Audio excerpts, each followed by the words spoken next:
What's up YouTube, it's Matthew here. Welcome back to my channel. In today's video, you all are going to hear me follow up with some of my sellers. As you all know, follow-up is key in this business. I would say over 80 to 90% of your deals are done in the follow-up. Yes, sometimes you do get those one-off deals that, hey, you call them that day, you can close on that property, find a buyer in like a week or two. But those are very rare. Most of your deals will come through follow-up. And so I want to talk to you all about two main things to look for in your follow-up. So number one, make sure you all recall what you all talked about before in conversation when you're following up with a seller. So let's say they were talking about their child, how they were graduating from college, or they got a new grandchild or something like that. On your next call is to say, oh, how's your grandchild, Dolly doing, or something like that. Dolly's a random name, and that just builds rapport. It just shows that you are a listener and that you're human too. Another thing is that on every call, kind of have a objective for the next call. Be like, okay, so next call we're going to talk about this, or next call, can you have this done, this information done? Okay, you don't know the price of your house right now or how much you would sell it for. Next time I speak to you in 2 or 3 or 4 weeks, can you give me an offer? Can you kind of look up what you're looking for, how much you're looking for the house, understanding we buy it as is with the repairs needed on the property. Next time we call, just give me that number and I'll see if it works for me and my partners. Those are some key appointments to follow up. So let's get right into the call. Hello? Hi. Sir? I'm just following up with you to see if you're still thinking of possibly selling that property. It's a thought that's always there. Yeah, because I know last time you were interested, and then I guess towards December, you were talking with your daughter about possibly just staying there. Have you given more thought into like selling it like sometime soon within the next few months?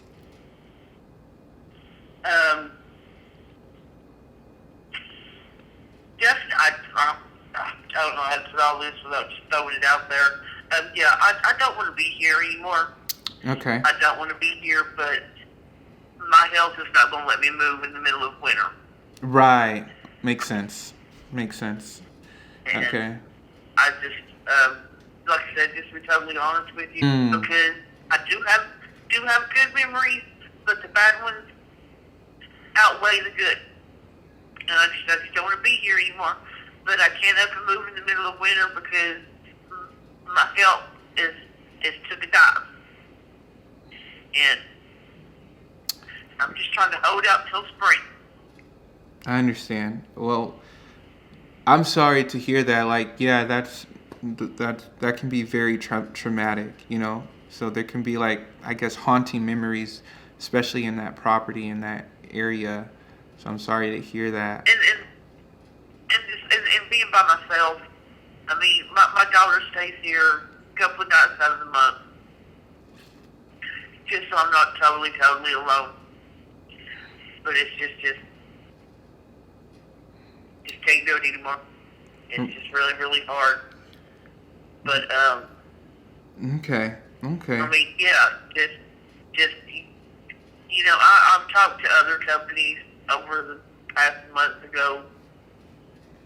A couple of these other companies that I get the little flyers in the mail, in my mail wanting to buy my house and everything, And so I've done some of my own research, and I did find out that this property can be zoned commercial. Okay. So, I thought, okay, well, maybe that can jump the price up just a little bit. I know it's an old house, and I know it's a fixer-upper. Let's say you are able, after the winter, or, you're able to move out. I mean, what would happen? I mean, would you move with family or just find another place around the area? No clue. That's what I'm fighting with myself on. Part of me just wants to buy a little RV and live in an RV park where it's something small that I can handle myself. But then everybody's telling me that, those don't last long, and this, that, and other. And I was like, okay, according to my doctor, neither am I. I don't know. I could go on and live another 30 years, but and it wouldn't matter. I don't want to be in this house. Makes sense. Makes sense. Well, yeah. Hopefully, there's some way that we could help with that, and different things. And so you say, I guess right now during the winter, or let's say you're able to get assistance, like we can assist you moving or finding an RV. Would that be something you might be open to even during these months? No, just be honest with you, no, because if I start breathing in too much cold air, it's going to take me down a lot quicker, and I have to be involved in my moving process because, so the next 2 months is just definitely out of the question, but you are the only one that has continuously stayed in touch. Realty has offered me the most so far, but I don't know how to put it nicely. I don't feel concerned. I don't feel empathy in their voice. I don't. Right. I just hear cha-ching coming Right. out of their mouth, and I don't like that. So I've actually asked them to quit calling me. They don't care about why you want to sell or trying to up an offer or anything. They just, you're old and you need to be someplace. At the end of the day, yes, we are trying to, get properties to invest in, but we understand that, we're speaking and dealing with other human beings, and, it's important to have that touch also, and try to understand why and not, force anything that shouldn't be forced. I'm telling you, just stay in touch with me because Matthew, you're the only one that has. Mm-hmm. So I appreciate you giving me my space on it. Right. But definitely stay in touch. Yeah, I will. Because for sure. As soon as spring gets here, I'm ready to go. Okay. Yeah, for sure. I'll keep in touch, and I understand, there's just a lot of, bad memories there, and you kind of want to move on and let go. But yeah, it's bad memories and the loneliness and I don't know. Time for me to go. Okay, yeah, for sure. I'll check up in about a month or so, and then further down the road, hopefully we can work something out. Once the weather gets warmer, for sure, and we can go from there. All right, ready? Well, unfortunately, I'm sorry. I've talked too much now. No, it's fine. Take a breathing. No, I got to take a breathing treatment now. Okay. All right. You too, and just stay in touch. For sure. All right. Bye-bye. All right. Bye-bye. Mm-hmm. This lady actually never answers, but I still call. Probably been following up with her for about a year. Your call has been forwarded to an automated voice messaging system. 42. I'm just following up to see if you're still open to an offer on that property. No, not on ground at this time, not at all. Thank you. Okay, well, is there any other property you're more interested in hearing an offer to at the moment?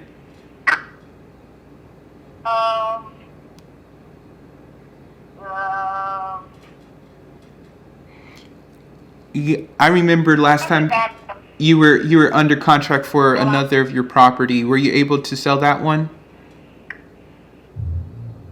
Well, we've gotten a deadlock at this time, so I'm just kind of at a standstill. I think we're talking back in about a month. Oh, okay. And so that other property that you have, did it just didn't go through, or? Right, it hasn't yet. It hasn't. There's just been problems. Okay, is it like title issues, or it's just like repair issues on the property?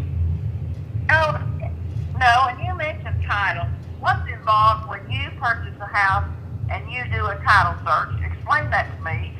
Yeah, so basically we send documents over to the title company. They do the independent search on the title. making sure there's no like liens or loans on the property for any reason, or any judgments. And how expensive is that for you? It's probably around like $175 to $200 for a title search, and then we also get title insurance with that, so that adds another like $300 to the sales price of the house. Were you thinking about getting done? What does the title insurance do? What's the purpose of that? The title insurance just covers like the buyer. Like, let's say we buy the house with the title insurance. If for some reason the title search came up wrong or they didn't find something, that insurance protects us in case we want to like either just be able to get our money back because the title company went wrong in not finding something in the title that had to be cleared up later. And so it's just protection. In my case, this house, I mean, the title is perfectly clear. There's no attachments, no nothing. So it should just be the minimum title search if there's nothing else. Right. Correct. Yeah, I mean there are no different tiers for title searches. They're all the same no matter what type of house it is. So yeah. So I mean, is that property still under contract though, or you took it out of contract? Well, if you say it was never, when you say contract, it was never notarized. Just a couple of sheets of paper between he and I, and signed. Nothing notarized, nothing legalized. So I don't know how binding that is. Okay, is there an expiration date on that, or like a closing date on that one? That's past 2 months ago. Okay, so I guess it's now null and void. So I guess right now, you can legally still sell it to anyone else at the moment.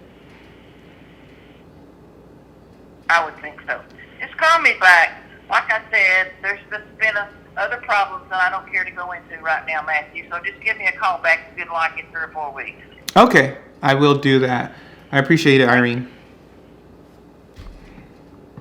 Bye. Those are some of my follow-up calls. All right, you all. I hope you all enjoyed this video. Be sure to like, subscribe, comment down below. It's so important. Talk to them like you're talking to a friend, like you're helping your aunt, your uncle out sell their house. Yes, you're going to make money, but at the same time, we're all family here, okay? So I hope you all enjoyed this video. Be sure to subscribe, like this video, comment down below, and I'll talk to you all later.